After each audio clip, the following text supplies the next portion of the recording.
Hello friends, this is Dr. Sachin Goswami and I welcome you on my YouTube channel Dr. Sachin Goswami's English Classes. Friends, जैसा कि आपको मालूम है कि मुल्क राज आनंद का हमारा टॉपिक चल रहा है और मुल्क राज आनंद में हम ऑलरेडी काफ़ी कुछ डिस्कस कर चुके हैं और आज मुल्क राज आनंद का सेकंड लास्ट डे हम कह सकते हैं कि आज आपका होने वाला है। कल आपका मुल्क राज आनंद कंप्लीट हो जाएगा। तो दोस्तों, जो अभी तक हमने डिस्कस किया है पहले उसमें से कुछ पॉइंट्स हम डिस्कस कर लेते हैं, उसके बाद में आज के जो पॉइंट्स हैं वो मैं आपको कराऊंगा। सबसे पहली बात आती है कि मुल्क राज आनंद का बर्थ कहाँ हुआ था। ये आपको मालूम होना चाहिए कि इनका बर्थ कहाँ हुआ था। तो दोस्तों, आपको पता ही होगा कि मुल्क राज आनंद जो थे उनका जन्म 12 दिसंबर में 1905 में पेशावर में हुआ था। कब हुआ था? 12 दिसंबर 1905 पेशावर में इनका जन्म हुआ था। इनके फादर की बात करें तो दोस्तों, आपको पता होगा इनके फादर लालचंद थे और वो क्या करते थे, वो ब्रिटिश इंडियन आर्मी में क्लर्क थे। याद रख लेना, इनके जो फादर थे वो ब्रिटिश इंडियन आर्मी में क्लर्क थे और जो इनकी मदर थी वो एक रिलीजियस लेडी थी जिनका नाम था ईश्वर कौर। क्या नाम था मदर का? मदर का नाम ईश्वर कौर था और जो फादर थे उनका नाम लालचंद था। ईश्वर कौर एक होम मेकर, एक रिलीजियस लेडी थी और जबकि लालचंद जो थे वो ब्रिटिश इंडियन आर्मी में क्या करते थे, ब्रिटिश इंडियन आर्मी में वो क्लर्क के पद पर थे जो लालचंद थे। अब दोस्तों, हम बात करते हैं इनकी एजुकेशन की। तो इनकी एजुकेशन कहाँ से हुई? इन्होंने यूनिवर्सिटी कॉलेज लंदन से इन्होंने जो एक हायर एजुकेशन ली, उसके बाद डिग्री मतलब पीएचडी भी करी। इसके अलावा अमृतसर कॉलेज पंजाब से भी इन्होंने स्टडी की थी दोस्तों। तो और पंजाब यूनिवर्सिटी में पढ़े हुए थे जो मुल्क राज आनंद थे। मुल्क राज आनंद के थीम कैसे रहते हैं, किस विषय पर मुल्क राज आनंद लिखते हैं? मुल्क राज आनंद सोशल रियलिज्म पर लिखते हैं, समाज की सोशल कंडीशंस पर लिखते हैं, समाज की स्थिति पर लिखते हैं। और समाज की स्थिति उनके वर्क में इस प्रकार से आपको दिखाई देगी कि जो एक real picture of contemporary society थी and all the social evils, चाहे वो कोई भी समाज की कोई प्रॉब्लम हो, लेकिन मेनली किससे? मेनली हंगर, पॉवर्टी और एक्सप्लॉयटेशन, ठीक है ना, किसी जो लेबर एक्सप्लॉयटेशन होता है उसके बारे में। तो कुल मिलाकर हम ये भी कह सकते हैं कि ये जो मुल्क राज आनंद रहे ये एक ह्यूमैनिटेरियन रहे वो, और इन्होंने मानवता को जोड़कर अपने वर्क्स को लिखा, अपनी बातों को इन्होंने मानवता को मतलब अपने साथ लेकर चले थे ये। अब दोस्तों, इनकी जो आइडियोलॉजी थी वो कहाँ से आती है, मतलब किस चीज़ को अपना आइडियल मानते हैं या फिर कहाँ से ये बहुत ज़्यादा इम्पैक्टेड होते हैं? तो जैसे कि मैंने आपको बताया था कि महात्मा गांधी से सबसे ज़्यादा प्रभावित थे। इसके अलावा पंडित नेहरू और रविन्द्रनाथ टैगोर से भी ये इन्फ्लुएंस थे जो इनकी फिलॉसफी थी।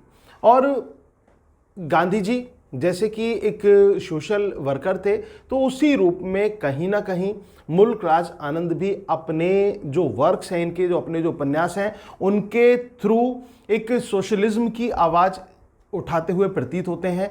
मुल्क राज आनंद के वर्क्स में हमें ये चीज़ देखने को मिलती है। और दोस्तों, जो भी ये समाज की आपने देखा होगा कि जो बुराइयां होती हैं, तो उन बुराइयों को कहीं ना कहीं इन्होंने अपने नॉवेल्स में जगह दी है। और नॉवेल्स में जगह देने का कारण क्या है? नॉवेल्स में जगह देने का कारण इनका ये है कि ये दिखाना चाहते हैं समाज को, उसका सच्चा आईना दिखाना चाहते हैं कि कैसे समाज में लोग हैं।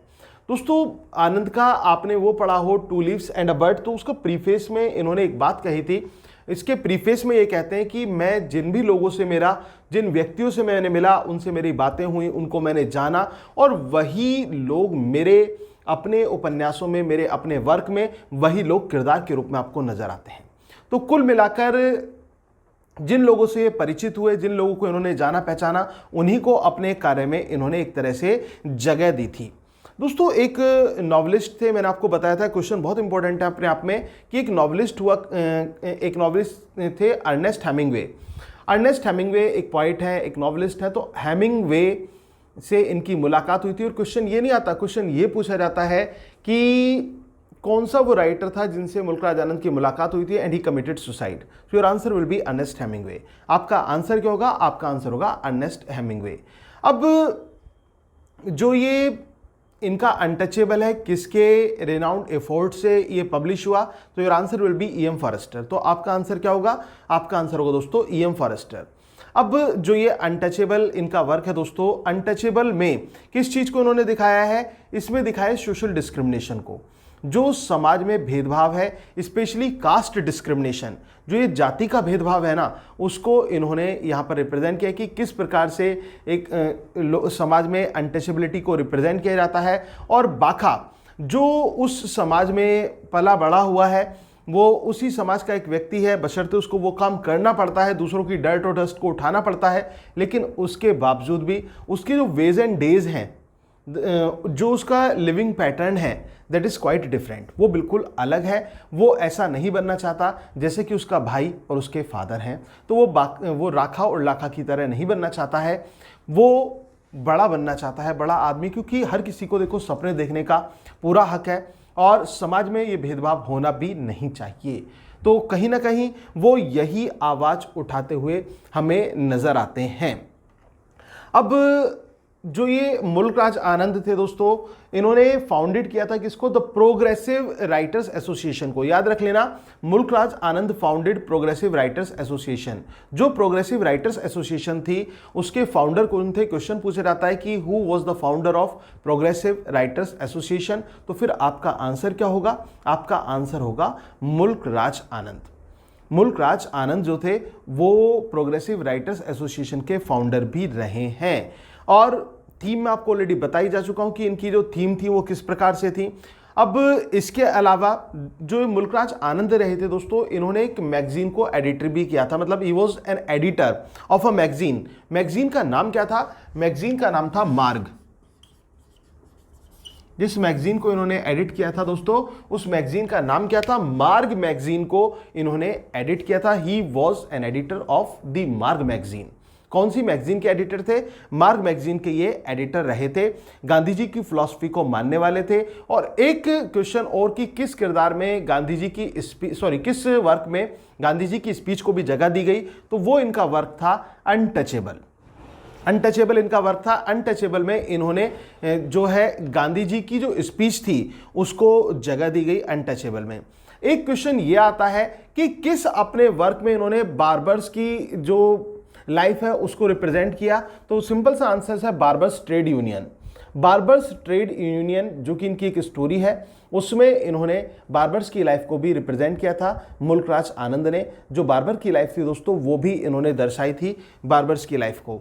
और इसके अलावा जो इनकी एक वर्क आता है लॉस्ट चाइल्ड, जो कि एक शॉर्ट स्टोरी है, वो भी इनका फेमस वर्क माना जाता है मुल्कराज आनंद का। अब इसके अलावा दोस्तों गौरी का जो कैरेक्टर आता है, गौरी के कैरेक्टर को मतलब किससे प्रेरित होकर गौरी का कैरेक्टर लिया गया है, किससे रिजेंबल करता है? तो आपका आंसर होगा रामायण का किरदार सीता। जो रामायण का किरदार सीता है, सीता से प्रेरित होकर गौरी का कैरेक्टर आता है, गौरी का कैरेक्टर हमें देखने को मिलता है। इसके अलावा इसमें क्वेश्चन ये बनता है कि मुन्नू का कैरेक्टर इनके कौन से वर्क में देखने को मिलता है और मुन्नू किस चीज का शिकार होता है? मुन्नू एक सोशल विक्टिम है। ध्यान रखना, Munnu is a social victim. Munnu एक सोशल विक्टिम है और मुन्नू समाज की जो ये एक्सप्लॉयटेशन का शिकार होता है, सामाजिक रूप से उसका एक्सप्लॉयटेशन होता है, जहां भी वो जाता है वहां पर उसका शिकार होता है। मुन्नू का जो ये कुली है मुल्कराज आनंद का, ये कैसा नॉवल है, ये भी क्वेश्चन बनता है। तो आपका आंसर होगा पिकारेस्क्यू नॉवल। पिकारेस्क्यू नॉवल क्या होता है, उसके फीचर्स में ऑलरेडी आपको बता चुका हूं कि पिकारेस्क्यू नॉवल क्या होता है। मिसेस मैनवेयरिंग का कैरेक्टर भी पूछ लिया जाता है कि मिसेस मैनवेयरिंग का कैरेक्टर हमें कहां देखने को मिलता है? तो दोस्तों आपका आंसर होगा मिसेस मैनवेयरिंग का कैरेक्टर हमें देखने को मिलता है कुली में। और कुली किसका वर्क है? कुली भी मुल्कराज आनंद का वर्क है। द बिग हार्ट में जो प्रोटैगनिस्ट है वो कौन है? तो योर आंसर विल बी अनंता। अनंता का जो कैरेक्टर है दोस्तों, वो हमें बिग हार्ट में देखने को मिलता है। अनंता का कैरेक्टर हमें कहां देखने को मिलता है? बिग हार्ट में हमें अनंता का कैरेक्टर देखने को मिलता है। The private life of an Indian Prince किसका वर्क है? तो दोस्तों आपका आंसर होगा मुल्कराज आनंद। ठीक है ना, मुल्कराज आनंद का ये वर्क है the private life of an Indian prince. इसके अलावा a lament on the death of masters of arts, a lament on the death of masters of arts, ये किसका वर्क है? तो your answer will be Mulk Raj Anand. तो भी आपका आंसर क्या होगा? मुल्कराज आनंद होगा। जब बात हम करेंगे किसकी? Lament on the death of masters of arts, तो आपका आंसर दोस्तों मुल्कराज आनंद होगा। इसके साथ साथ मैंने आपको बताया था कि जो मुल्कराज आनंद के कैरेक्टर्स हैं उनको दो डिविजन्स में बांटा गया है। अब वो दो डिविजन्स कौन कौन सी है जिसमें मुल्कराज आनंद के कैरेक्टर्स को बांटा गया है? दोस्तों पहला डिवीजन आता है सफरर्स का और दूसरा डिवीजन आता है सेवियर्स का। कौन कौन सा डिवीजन आता है? सफरर्स का और सेवियर्स का, दो डिवीजन या फिर दो कैरेक्टर्स डिवीजन हम कह सकते हैं। टू कैरेक्टर्स डिवीजन में इनके वर्क को बांटा गया है, ठीक है ना, टू कैरेक्टर्स डिवीजन में। अब इनका एक वर्क है जो कि वर्जीनिया वुल्फ का स्टाइल है दोस्तों, स्ट्रीम ऑफ कॉन्शियसनेस। तो स्ट्रीम ऑफ कॉन्शियसनेस से इनका एक वर्क डील करता है मुल्कराज आनंद का। उस वर्क का नाम क्या है? तो दोस्तों आपका आंसर होगा द बिग हार्ट। क्या नाम है उसका? उसका नाम है the big heart. Big heart deal करता है the stream of consciousness technique से। याद रख लेना, बिग हार्ट जो है वो किससे डील करता है? बिग हार्ट डील करता है स्ट्रीम ऑफ कॉन्शियसनेस की टेक्निक से। बिग हार्ट डील करता है A Hindu priest tried to molest a girl dash। एक हिंदू प्रिस्ट ने एक लड़की को मोलेस्ट करने की कोशिश की। One of the stories of Mulk Raj Anand. Name the priest, उस प्रिस्ट का नाम बताइए। Name the girl also. So दोस्तों आपका आंसर होगा priest is Kalinath and the girl is Sohini. Priest का नाम क्या है? प्रिस्ट का नाम कालीनाथ है और जो वो लड़की है उसका नाम सोहिनी है। याद रखना, प्रिस्ट का नाम क्या है? प्रिस्ट का नाम तो कालीनाथ है और लड़की का नाम क्या है? लड़की का नाम सोहिनी है। और इसके बाद दोस्तों हम बात करते हैं कर्नल हचिंसन की। कर्नल हचिंसन का कैरेक्टर हमें कहां देखने को मिलता है? कर्नल हचिंसन का कैरेक्टर हमें देखने को मिलता है अनटचेबल में। जो इनका वर्क है अनटचेबल, वहां पर हमें ये कर्नल हचिंसन का कैरेक्टर भी देखने को मिलता है। जो इसके अलावा दोस्तों जो ये इनका उपन्यास है कुली, कुली को एक कैरेक्टर नॉवल भी कहा जाता है, ठीक है ना। कुली को क्या कहा जाता है? एक कैरेक्टर नॉवल भी। एडविन ने इनको कैरेक्टर नॉवल का नाम दिया है। कुली को कैसा नॉवल कहा जाता है? कुली को एक कैरेक्टर नॉवल कहा जाता है क्योंकि वो एक पर्टिकुलर कैरेक्टर से डील करता है। तो कुली को हम क्या कहते हैं? एक कैरेक्टर नॉवल के रूप में कुली को जानते हैं। इसके अलावा मॉर्निंग फेस पूछा जाता है कि मॉर्निंग फेस किसका वर्क है? तो your answer will be Mulk Raj Anand. Mulk Raj Anand का वर्क है मॉर्निंग फेस। किसका वर्क है? मुल्कराज आनंद का वर्क है। अब दोस्तों अब हम बात करते हैं जो क्रिटिकल कमेंट्स मैंने आपको कल बताए थे, थोड़ा सा उनकी बात करते हैं, उनकी तरफ चलते हैं और फिर उसके बाद आज की क्रिटिकल सोर्सेज की तरफ हम बढ़ेंगे। जैसे कि मैंने आपको बताया था कि आनंद की जो फिलॉसफी है वो कैसी फिलॉसफी है, तो your answer will B humanistic philosophy, जिसमें पोएटिक रियलिज्म है, कॉम्प्रिहेंसिव है और हिस्टोरिकल ह्यूमनिज्म है। तो ये आनंद के स्टाइल में हमें देखने को मिलता है। इसके अलावा Anand fearlessly chooses his characters from dash. Anand fearlessly अपने कैरेक्टर्स को चूज करते हैं। कहां से चूज करते हैं? Your answer will be dregs of humanity. कहां से चूज करते हैं दोस्तों? Dregs of humanity. एक चीज ध्यान रख लेना, कल भी मैंने आपको ये चीज बताई थी, ड्रैग्स ऑफ ह्यूमैनिटी से वो अपने कैरेक्टर्स को लेते हैं। Drags of humanity, drags of humanity से वो कैरेक्टर्स को अपने चूज करते हैं जो मुल्कराज आनंद है। इसके साथ साथ हमने बात की कैरेक्टर्स डिवीजन की। तो दोस्तों मैंने अभी आपको बताया कि इनके कैरेक्टर्स को डिवीजन अगर जो हम करें तो दो पार्ट में हम कर सकते हैं। The very first is sufferers and the other is saviours. पहले कौन से? सफरर्स हैं और दूसरे कौन से हैं? सेवियर्स हैं। तो सफरर्स एंड सेवियर्स हमें देखने को मिलते हैं।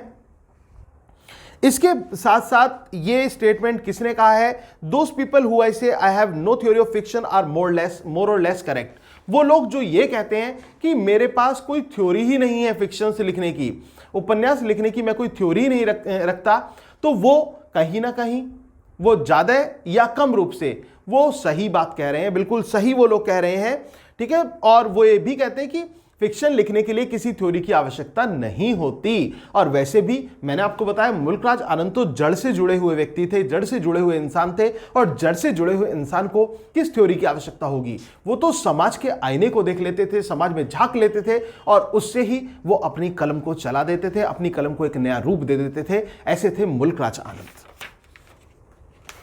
इसके अलावा दोस्तों जो आनंद, ये social context of Indian novelist is different from that of European writers. जो सोशल कॉन्टेक्स्ट है किसका? इंडियन नॉवलिस्ट का, वो यूरोपियन राइटर्स से डिफरेंट है। It is said by. ये किसने कहा है? किसने कहा है? Your answer will be Mulk Raj Anand. तो दोस्तों आपका आंसर क्या होगा? मुल्कराज आनंद होगा। ये मैं वो पॉइंट्स बता रहा हूं अभी फिलहाल जो मैंने कल कराए थे, आज के हम स्टार्ट करेंगे उससे पहले, क्योंकि एक रिवीजन इस तरह का होना बहुत जरूरी भी होता है। इससे आपका पूरा ये माइंड बिल्कुल रिफ्रेश हो जाएगा, अच्छी तरह से आपको मतलब समझ में आ जाएगा, आप रिकॉल कर लेंगे चीज़ों को। और बाद में कल फिर इसका एंड जब हो जाएगा तो आपका फिर एक रिवीजन क्लास हो जाएगी मुल्क राज आनंद को लेकर, तो उससे आपका बिल्कुल कॉन्सेप्ट क्लियर हो जाएगा। फिर हम नेक्स्ट राइटर की तरफ मूव करेंगे। और इन्होंने इनको मतलब his world was torn into dash pieces. इनका जो संसार था वो कितने भागों में बटा हुआ था दोस्तों? 2 भागों में बटा हुआ था। लाइक विच राइटर, किस राइटर की तरह? Like Matthew Arnold. याद रख लेना, जो द वर्ल्ड ऑफ मुल्क राज आनंद इज डिवाइडेड और टॉर्न इनटू 2 पार्ट्स। वो इनका जो वर्क है वो 2 पार्ट में बटा हुआ है। और जस्ट लाइक मुल्क राज आनंद, बिल्कुल किसकी तरह? मुल्क राज आनंद की तरह 2 पार्ट्स में इनका वर्क जो है वो डिवाइडेड है। और one is the dead, one part is dead and others to be the powerless, born to be powerless. तो ये 2 पार्ट इनके हमें देखने को मिलते हैं। और किसकी तरह देखने को मिलते हैं?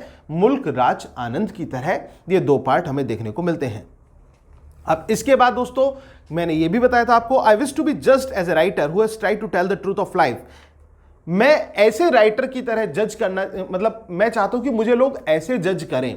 अगर जो कोई मुझे जज भी करना चाहे ना, तो इस रूप में जज करे कि मैं एक जीवन की सच्चाई बताने वाला व्यक्ति हूं। जो व्यक्ति जीवन की सच्चाई बताता है, मैं ऐसा व्यक्ति हूं, जीवन की सच्चाई को रखने वाला व्यक्ति हूं, तो उस रूप में मुझे जज किया जाए। तो ये बात किसने कही? ये बात मुल्क राज आनंद ने कही। I believe criticism of Indian novels in language in Indian English must depart from European categories of realism, naturalism, idealism and the rest. दोस्तों ये बात किसने कही थी कि मैं ये बिलीव करता हूं कि क्रिटिसिज्म जो है इंडियन नॉवेल्स का, और बात हम इंडियन इंग्लिश की करें तो वो बिल्कुल अलग होना चाहिए। किससे?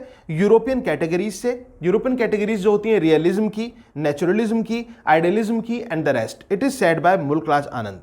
ये मुल्क राज आनंद के द्वारा कहा गया है। आई थिंक ये वाला पॉइंट मैंने आपको कल नोट डाउन नहीं कराया था, तो आज मैं लिखवा देता हूं इस पॉइंट को भी।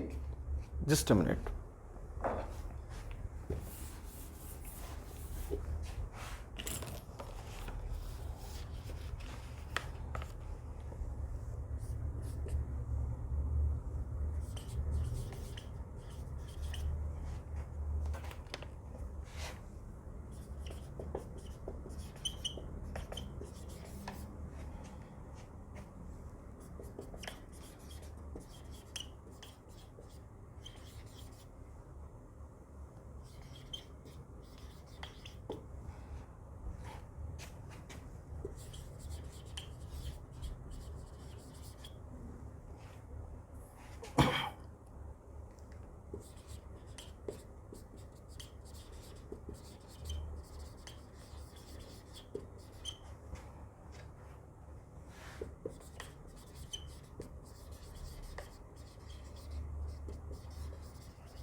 दोस्तों समझने की कोशिश कीजिए। I believe criticism of Indian novels in the languages in Indian English must depart from European categories of realism, naturalism, idealism and rest. मेरा मानना है कि जो क्रिटिसिज्म है किसका? इंडियन नॉवेल्स का। इंडियन नॉवेल्स का जो क्रिटिसिज्म है इन लैंग्वेजेस इन इंडियन इंग्लिश, किसमें? इंडियन इंग्लिश की लैंग्वेजेस में, must depart from European categories. उसको बिल्कुल अलग रखना चाहिए यूरोपियन कैटेगरीज से। किस रूप में? रियलिज्म के रूप में। European realism is different and Indian realism is different thing, क्योंकि दोनों का देखो आप जानते हैं कि एम्बियंस बिल्कुल अलग है, तो वहां का रियलिस्टिक अप्रोच अलग होता है, यहाँ का रियलिस्टिक अप्रोच अलग होता है, तो इन दोनों को अलग काउंट करना चाहिए। नेचुरलिज्म के बेसिस पर भी, आइडियलिज्म के बेसिस पर भी और अदर बेसिस पर भी इसको अलग काउंट किया जाना चाहिए। तो कुल मिलाकर आप याद कैसे करेंगे? याद करने का ये तरीका है कि मुल्क राज आनंद जो थे वो इंडियन नॉवेल्स की कैटेगरी को यूरोपियन नॉवेल्स की कैटेगरी से अलग रखना चाहते थे। इतना याद रख लेना, ये स्टेटमेंट आपके दिमाग में फिट हो जाएगा। क्या याद रखना है? कि मुल्क राज आनंद क्या चाहते थे? मुल्कराज आनंद जो यूरोपियन नॉवेल्स थे, ये इंडियन नॉवेल्स थे, उनको यूरोपियन नॉवेल्स की कैटेगरी से अलग रखना चाहते थे ऑन द डिफरेंट बेसिस, अलग अलग बेसिस पर। तो आई होप कि ये क्लियर हो गया होगा। आगे बढ़ते हैं।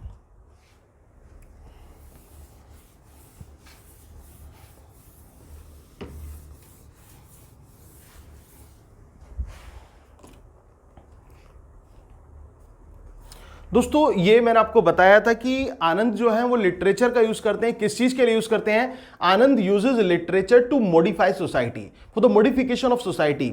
समाज को मॉडिफाई करने के लिए आनंद लिटरेचर का यूज करते हैं। याद रख लेना, आनंद जो लिटरेचर का यूज करते हैं, मुल्कराज आनंद किस लिए करते हैं? वो समाज को मॉडिफाई करने के लिए करते हैं, यानी कि टू मॉडिफाई सोसाइटी। तो समाज को मॉडिफाई करने के लिए वो लिटरेचर का यूज करते हैं।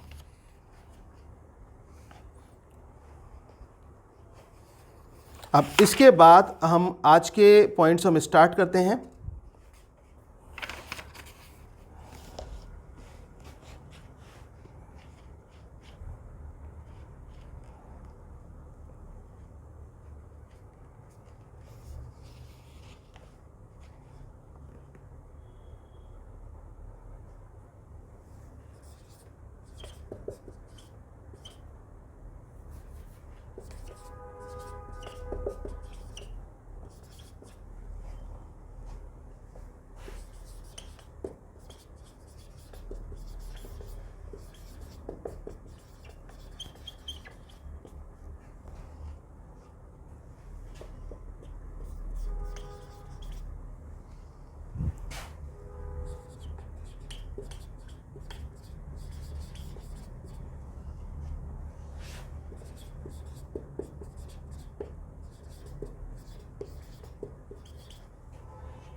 देखिए, a writer is the beat, just a minute,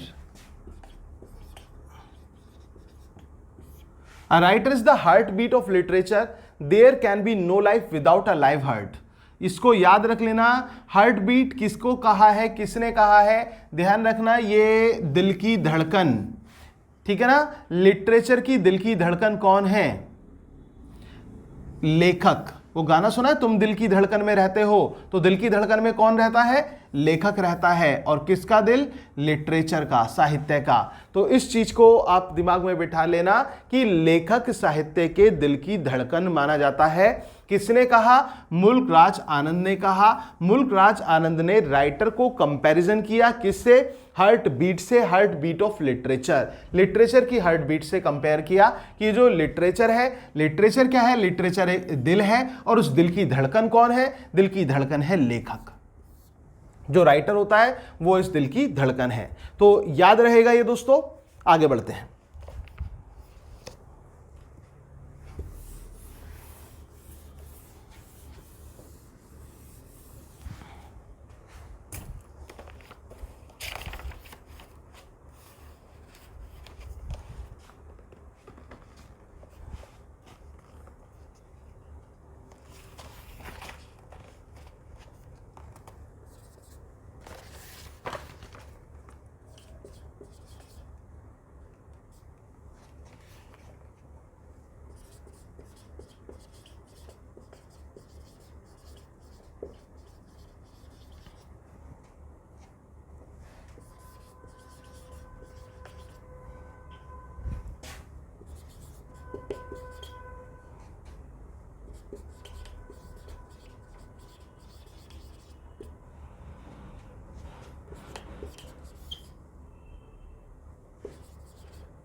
A novel should make a reader feel one with the characters by enabling him to understand man's fate. दोस्तों ये क्या बात कही गई कि जो उपन्यास है, जो एक नॉवेल होता है, उसको क्या करना चाहिए, नॉवेल का मेन पर्पस क्या होना चाहिए। Novel should make a reader feel, उसे रीडर को ऐसा फील कराना चाहिए, जो रीडर्स होते हैं, पाठक होते हैं, पढ़ने वाले, तो उनको ऐसा फील कराना चाहिए विद द कैरेक्टर्स से इस प्रकार से फील कराना चाहिए, by enabling him to understand man's fate, ताकि वो किस चीज को अंडरस्टैंड कर सके, मैंस के फेट को अंडरस्टैंड कर सके, लोगों के भाग्य को जान सके। और दोस्तों आपको पता ही कि मुल्कराज आनंद जो है वो लोगों के फेट को लेकर ही उपन्यास लिखते थे, सोशल कंडीशंस को लेकर उपन्यास लिखते थे। तो तभी तो वो ये कहते हैं कि अगर जो उपन्यास रीडर को ये फील नहीं करा पाता कि कैसी स्थिति समाज में लोगों की हो रही है, उनका फेट कैसा है, तो फिर वो उपन्यास होना बेकार है। तो वही बात है, a novel should make a reader feel one with the characters by enabling him to understand man's fate. It is said by Mulk Raj Anand. किसने कहा है? मुल्कराज आनंद ने। आई होप कि ये समझ में आ गया होगा। दोस्तों आगे बढ़े।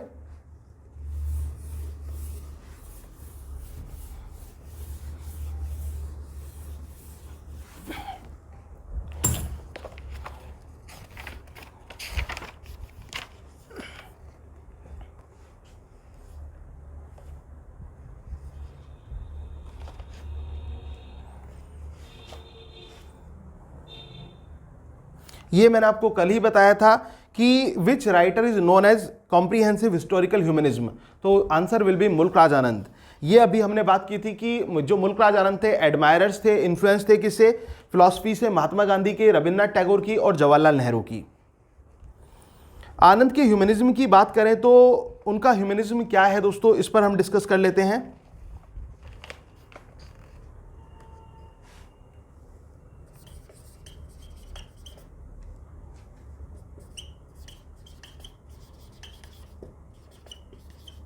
आनंद का ह्यूमनिज्म है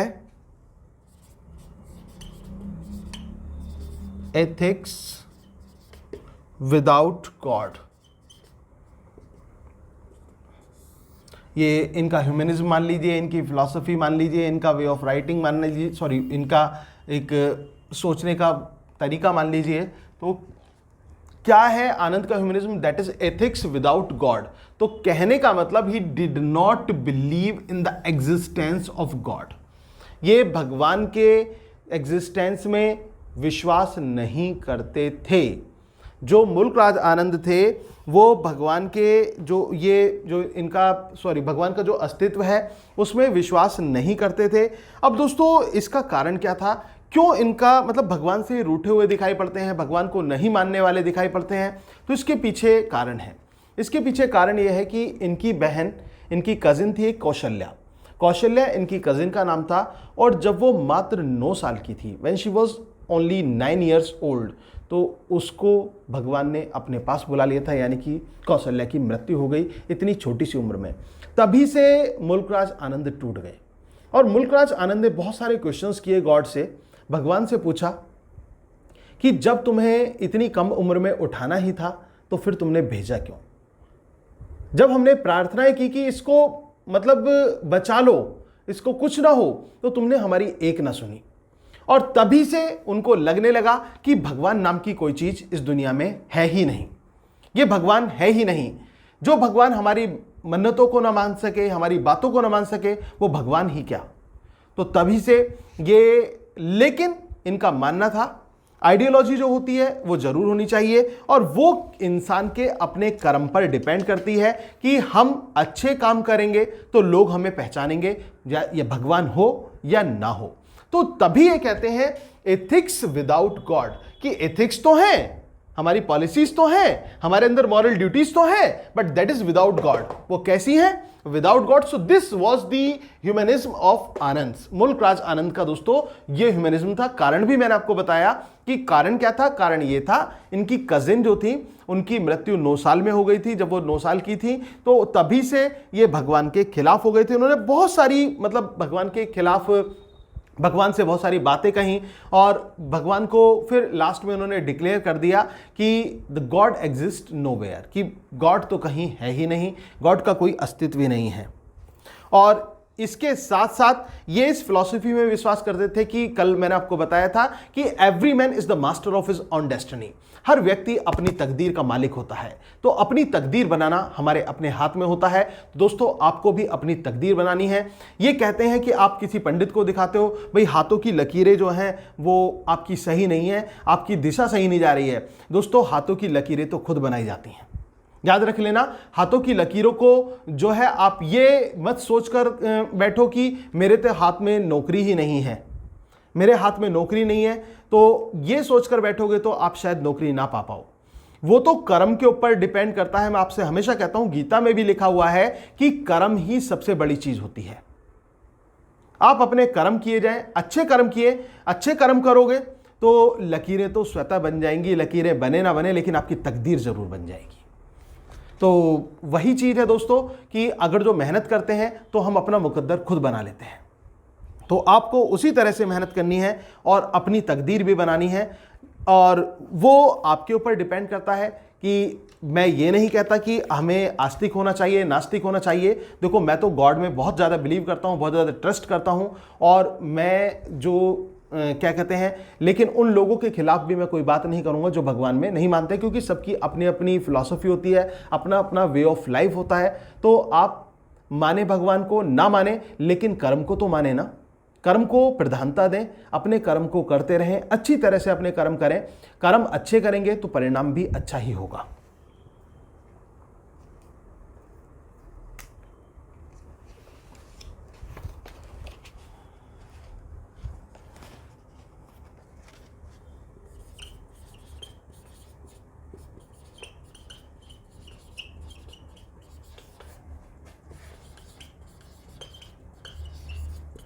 man is the measure of all things. जो मैन है वो मेजर है किस चीज का?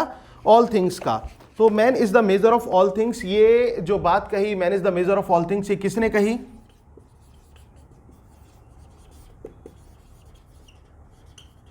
मुल्कराज आनंद। ये भी मुल्कराज आनंद ने कहा कि man is the measure of all things. जो मैन है वो मेजर है किस चीज का? ऑल थिंग्स का। तो man is the measure of all things, said by Mulk Raj आनंद।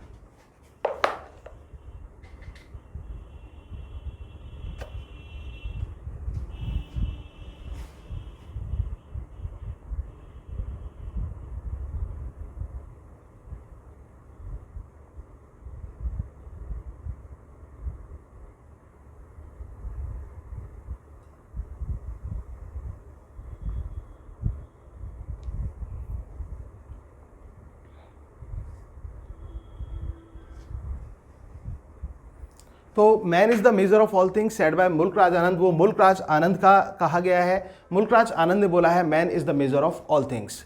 दोस्तों,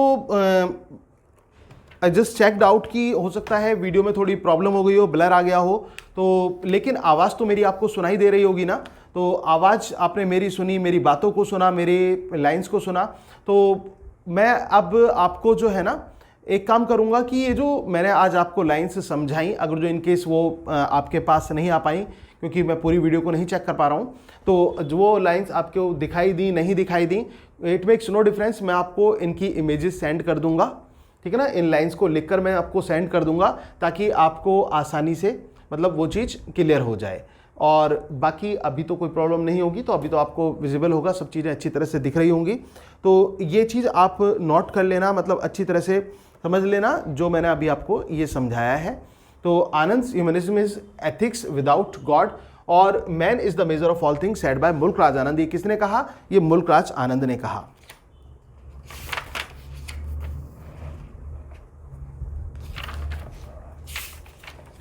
इसके अलावा जो एक क्वेश्चन आता है कि मुल्कराज आनंद के जो प्रोटैगनिस्ट हैं वो कहां से लिए गए हैं, तो आपका आंसर क्या होगा? From the dirt and the dust. कहां से लिए गए हैं? From the dirt and the dust. From the dirt and dust से मुल्कराज आनंद के प्रोटैगनिस्ट को लिया गया है।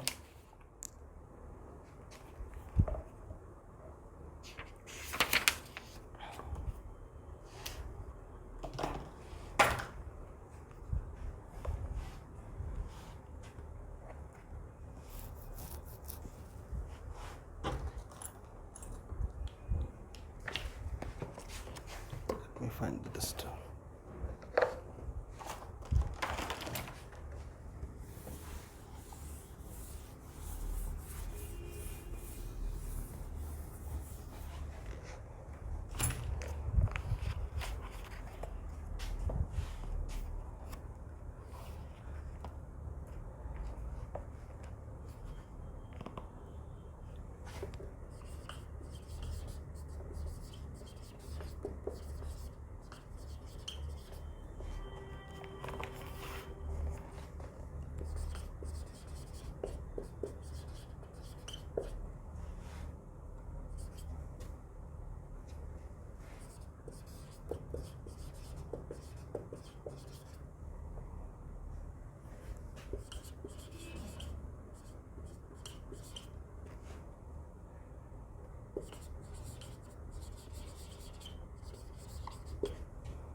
दोस्तों ये याद रखना, Mulk Raj Anand maintains a judicious balance between art and social concerns in his novels like famous dramatist George Bernard Shaw. Mulk Raj Anand जो है एक मेंटेन करते हैं किसको, जुडिशियस बैलेंस को, किसमें, between art and social concerns, art और सोशल कंसर्न को लेकर इनका एक जुडिशियस बैलेंस देखा जाता है इनके उपन्यासों में। बिल्कुल किसकी तरह, बिल्कुल जीबी शाह की तरह, जॉर्ज बर्नार्ड शॉ की तरह। This is said bye Harish Raizada. ये किसने कहा है, ये क्रिटिक हैं, इंडियन क्रिटिक हैं, Indian English critic Harish Raizada. इन्होंने ये बात कही है मुल्कराज आनंद के उपन्यासों को लेकर, ठीक है ना। मुल्कराज आनंद के उपन्यास को लेकर क्या बात कही गई है, मुल्कराज आनंद के उपन्यास को इन्होंने लेकर कहा है, Mulk Raj Anand maintains a judicious balance between art and social concerns in his novels like famous dramatist GB Shaw. किसकी तरह, एक फेमस ड्रामेटिस्ट जीबी शाह की तरह। आई होप कि ये क्लियर हो गया होगा। आगे बढ़ते हैं।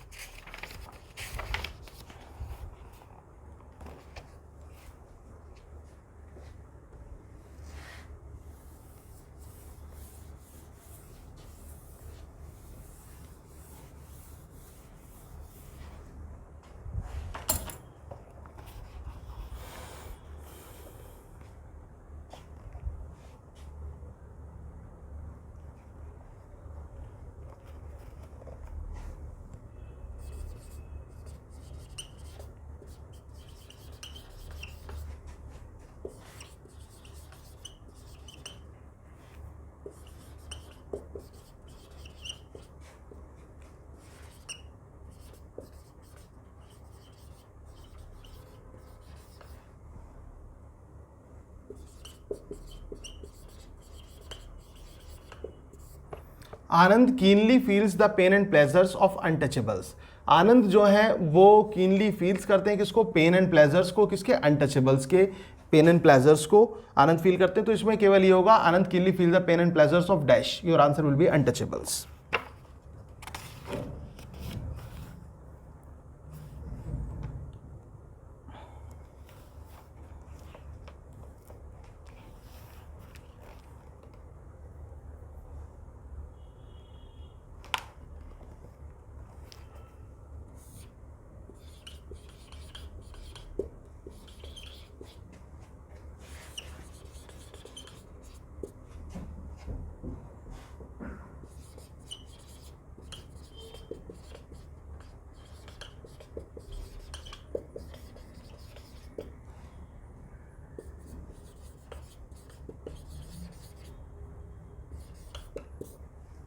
Unlike his father does not accept the fate passively.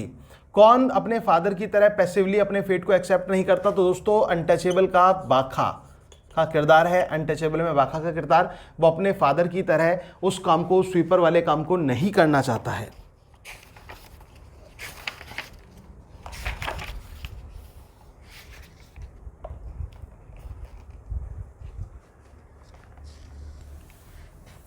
Question दोस्तों ऐसे आता है, ये जो मैं आपको बताने वाला हूं कि there is a hypocritical words of a priest, और फिर वर्ड्स आपको दिए जाएंगे, hypocritical words of the priest, polluted, polluted,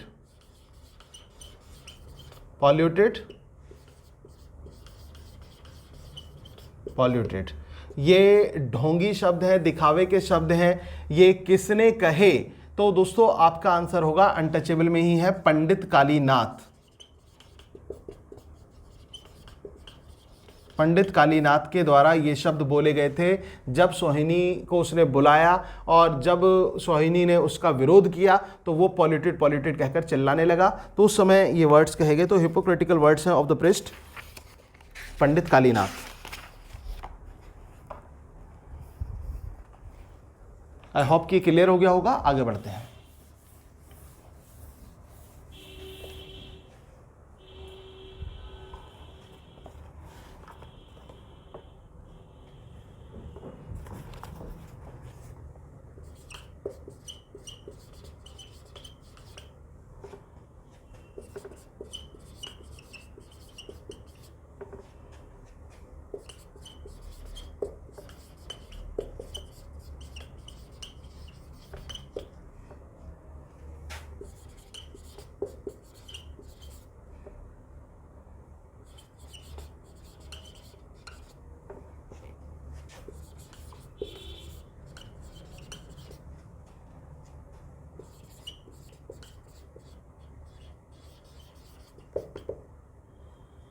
untouchable suggest both the strength and, ये क्वेश्चन इसमें अंडरलाइन ये आ गई कि which novel of Anand suggest both the strength and the weakness of Anand as a novelist. So your answer will be untouchable.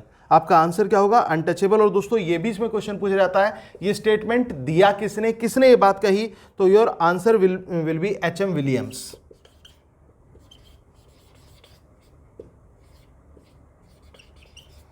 HM. Williams ने इस बात को कहा कि Untouchable suggest both the strength and the weakness of Anand as a novelist.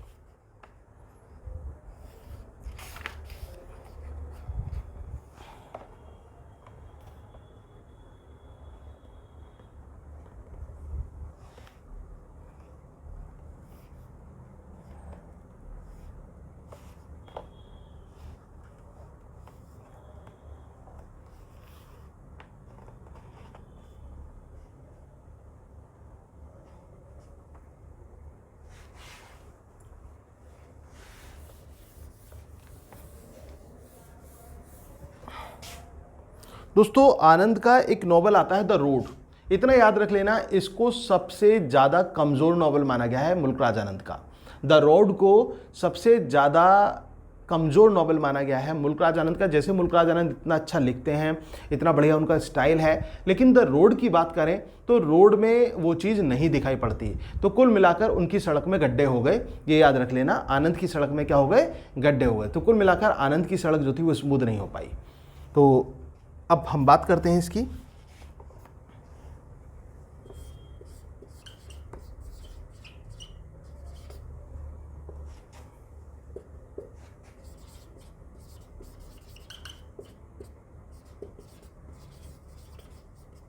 पहले तो यही पूछ लिया जाता है कि which work of Anand is considered as a timid work, तो your answer will be the road. तो आपका आंसर क्या होगा? रोड होगा। रोड को टिमिड वर्क के रूप में दिखाया गया है। तो जो रोड है वो एक टिमिड वर्क है, किसका? आनंद का।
The road is a timid work and one cannot help suspecting that Anand's concern for the outcast is somewhat eclipsed by his fear of embracement in what he calls the human empire of Jawaharlal Nehru।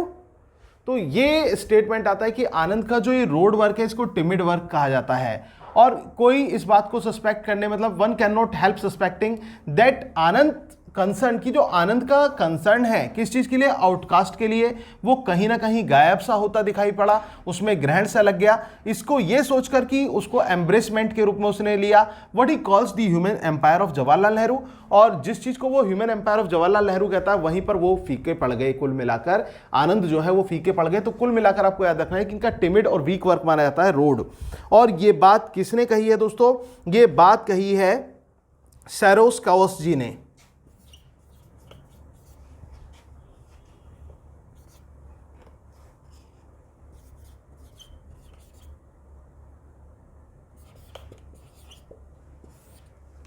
तो इसको याद रख लेना, इसको दिमाग में बिठा लेना, ठीक है ना। सारोस काउस जी के द्वारा इस बात को कहा गया है, the road is a timid work. आगे चलते हैं।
ये क्वेश्चन आता है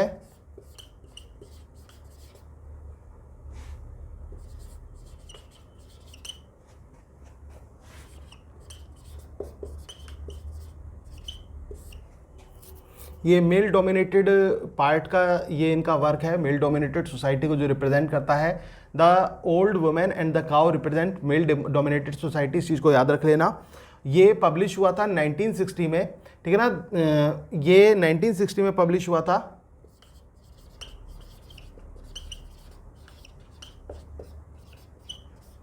and later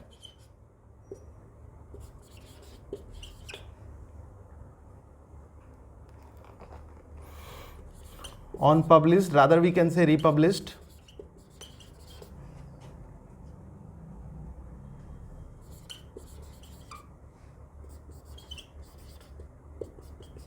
under the title Gauri. याद रखना ना, फिर किस टाइटल से आया? गौरी से आया। कब? 1980 में। 1980। The Old Woman and the Cow published in 1960 and later on published under the title Gauri in 1980। I hope कि ये क्लियर हो गया होगा। मेल डोमिनेटेड सोसाइटी को दिखाया गया है। गौरी जो है मैं आपको ऑलरेडी बता चुका हूँ, सीता का सिंबल है, और कहीं ना कहीं ये जो वर्क है the old women and the cow, ये रामायण से प्रभावित है।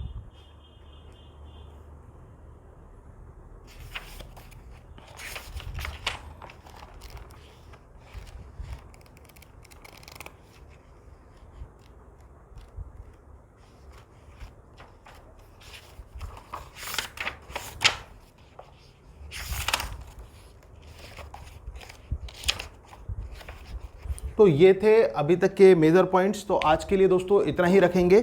उम्मीद है कि आपको जो ये पॉइंट्स कराए गए वो अच्छी तरह से समझ में आ गए होंगे।